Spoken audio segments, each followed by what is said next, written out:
That's the breaking news to bring you. Sky News understands that Boris Johnson has written to the Chancellor to formally resign as a Member of Parliament. He made the announcement at the end of last week, but now that formal letter has gone in. Let's bring in our chief political correspondent, John Craig. John.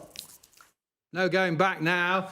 He's done it. He's officially sent in the letter to the Chancellor of the Exchequer. Why has he done that? Oh, it's a quaint old tradition. If an MP resigns from the House of Commons mid-term, mid-Parliament, they have to apply for what is called an Office of Profit under the Crown, which means a paid office, which means they are disqualified from becoming an MP. Because strictly speaking, the only people who can get rid of an MP are their constituents by voting them out. There are two of these offices of profit under the Crown. One is called the Manor of Northstead, which apparently is a plot of land somewhere up near Scarborough in North Yorkshire. And then the other one is the Chiltern Hundreds, obviously in the Chilterns, and not far from Chequers, no doubt. So far, we know that Nigel Adams, who is the MP for, or was the MP for Selby and Ainsty in North Yorkshire, 20,000 or so majority there, he is officially quit. Mr Johnson now, Uxbridge and South Ruislip, majority round about 7,000. He has formally applied to quit. We await news of Nadine Dorries, mid-Bedfordshire, majority nearly 25,000 there.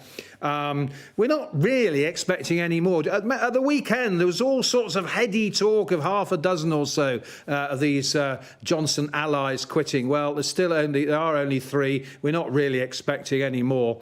We await formal confirmation from the Treasury. What happens is that the Treasury always puts out a notice saying they've been appointed to these offices of profit under the Crown. We'll probably get those later this afternoon. Then, of course, presumably once Nadine Dorries has gone, the Tory High Command, the Chief Whip, the Prime Minister, Party Chairman, all those people have got to decide when they want to hold those by-elections. Now, everything suggests that Rishi Sunak and the party's High Command will want to get them out of the way as soon as possible. So they will hope to have those three by-elections in sometime during July, and they will hope that this dreadful feud between Mr Johnson and Mr Sunak, which has really erupted today, will come to some sort of truce. Not sure about that, mind you. I mean, just to recap what we've had today, after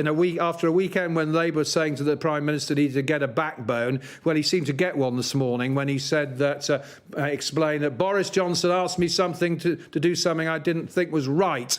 In other words, nobble the vetting committee, get them to change their mind about my recommendations for peerages. I said no. Mr Sunak said, if people don't like that, tough. And then Mr Johnson has hit back this afternoon by saying, Mr Sunak is talking rubbish.